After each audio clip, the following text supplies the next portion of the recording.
Opinions about the Jazz Age in Radio. Radio broadcast, April 1925. Of late, some of the saxophone specialists and some of the leaders of jazz orchestras heard over the radio have risen up in wrath, and in letters couched in unmistakable terms, have accused the conductor of this department of trying to put all the jazz players in the country out of their jobs, and especially to condemn every saxophone player to eternal obscurity. It has been interesting to receive these letters. Adverse criticism as well as laudatory criticism can be a tonic, but to be a tonic it must strike with truth at the core of the subject criticized. In this, every letter so far received protesting against this department's attitude toward the broadcasting of jazz has failed to make its point. For every letter has brought the accusation that we have unremittedly condemned, wholesale, all jazz and all jazz players. Now, first, let it be said that the conductor of this department does not especially enjoy jazz. If it is so-called artistic jazz, about all you get out of it is to listen to distortions of the masterpieces of music, the great operatic arias, the immortal songs. If it is the sort of jazz that plays the latest popular hits, it is pretty nearly unspeakable in our opinion. Although not an admirer of any sort of jazz, it would be far from consistent or fair for us to make a sweeping condemnation of this form of music. By certain jazz specialists, it has been raised to what is, of its kind, an art. If it is the sort of art you enjoy, it is your full right to hear as much of it as you desire. If you don't enjoy it, yours is the privilege to say so. Here is a list of the jazz orchestras that have received honorable mention in this department since it opened in April 1924. In every instance, a photograph of the organization mentioned was published. Vincent Lopez and his Hotel Pennsylvania Orchestra. Harvey Marburger and his Keith Vaudeville Entertainers, Café L'Aiglon, Philadelphia. The Campus Serenaders of the Rensselaer Polytechnic School, Troy, New York. Perry and Russell, two-man singing orchestra. Paul Speck's Hotel Alamac Orchestra, New York.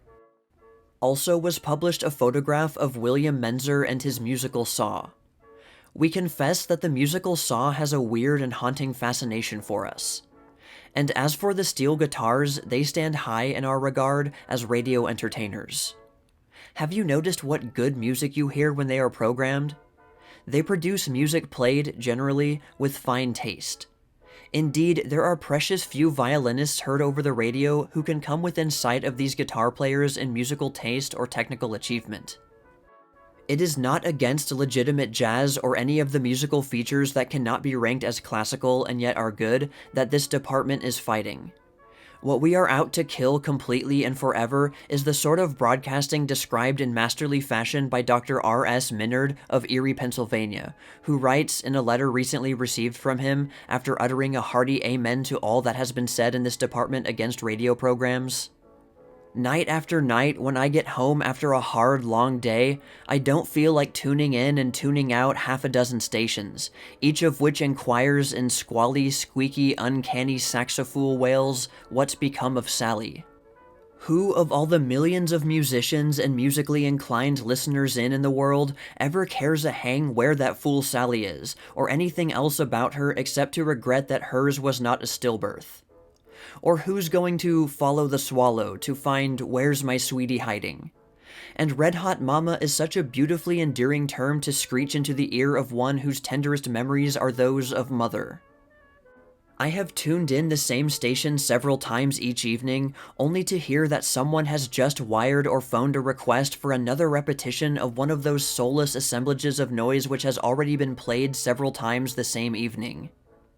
The radio audience certainly is not composed wholly of morons.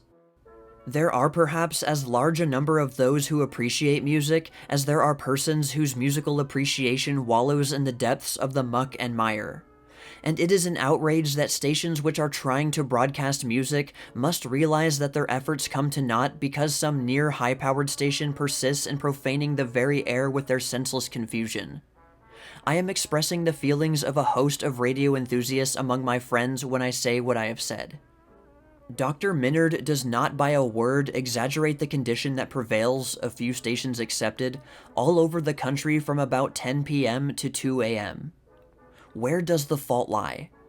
Well, all will agree that the programs from a broadcasting station cannot rise higher than the intelligence of the program director. The remedy? It can be found only in the owners of broadcasting stations. When they see to it that their stations are run intelligently, we shall have programs that can command our respect, but not until then.